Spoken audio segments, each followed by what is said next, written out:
భూమిపైన ఎన్నో రాజులు వచ్చి వెళ్ళిపోయారు. మహాసామ్రాజ్యాలు లేచి కూలిపోయాయి. కానీ ఇంకా ఈ లోకంలో 7 మహాశక్తులు అమరులుగా జీవిస్తున్నారని చెబుతారు. వారిని సప్త చిరంజీవులు అంటారు. వారు ఎక్కడున్నారు? ఎలా జీవిస్తున్నారు? నిజంగానే మన కంటికి కనిపించకుండా ఈ భూమిపైన తిరుగుతున్నారా? అశ్వత్థామ మనం కలికి మూవీలో చూసే ఉన్నాం. ఎప్పటికీ నిత్య రక్తస్రావంతో భూమిపై తిరుగుతూనే ఉంటాడని కథలు. ఇప్పటికీ అరణ్యాల శ్మశానాల్లో అతని అరుపులు వినిపిస్తున్నాయని గదలున్నాయి. బలి చక్రవర్తి విష్ణువే పాతాళంలోకి పంపిన మహాదేవుడు. అతడు భూలోకాన్ని తిరిగి వచ్చి భవిష్యత్తులో ఇంద్రుడిగా అవతరిస్తాడని రహస్య ప్రవచనం జరుగుతుంది. వ్యాస మహర్షి కాలమే ఆయనకు శిష్యుడు. మహాభారతం రచించిన ఈ ఋషి హిమాలయ గుహల్లో ఇప్పటికీ తపస్సు చేస్తూ కలియుగాంతం వరకు జీవిస్తాడని విశ్వాసం. హనుమంతుడు చిరంజీవి అనే పదానికి ప్రత్యక్ష రూపం. ఎక్కడైనా రామనామం జపించినప్పుడు ఆయన అజ్ఞాతంగా ప్రత్యక్షమవుతాడని భక్తులు చెప్తున్నారు. విభీషణుడు రాక్షస లోకంలో ఉన్న ఏకైక ధర్మాత్ముడు.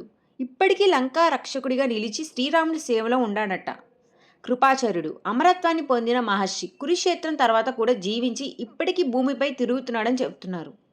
పరశురాముడు కోపాగ్నికి స్వరూపం. శివుని శిష్యుడు. ఆయన యుగాంతం వరకు బ్రతికి భవిష్యత్తులో కలికి అవతారానికి ఆయుధం ఇచ్చే దివ్య యోధుడు అని చెప్తున్నారు.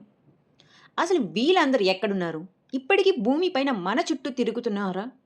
అశ్వత్థామ బూర్ఖానపూర్ కోటలో కనిపించి గాయాల రక్తంతో మందులు అడిగాడని రహస్యగాథ. వ్యాస్ మహర్షి బద్రీనాథ్ సమీప గుహల్లో ఎవరు చేరలేని లోతుల్లో తపస్సు చేస్తున్నాడంట.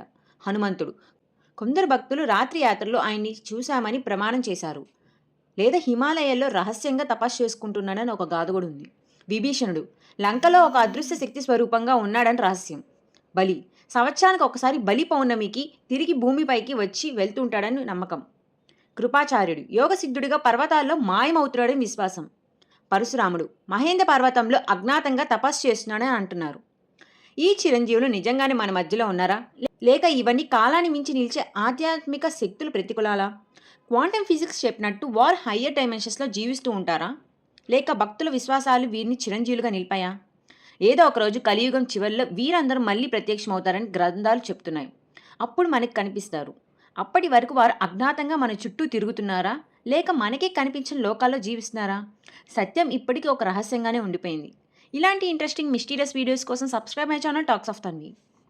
మీకు ఈ వీడియో నచ్చినట్లయితే please comment, like and share.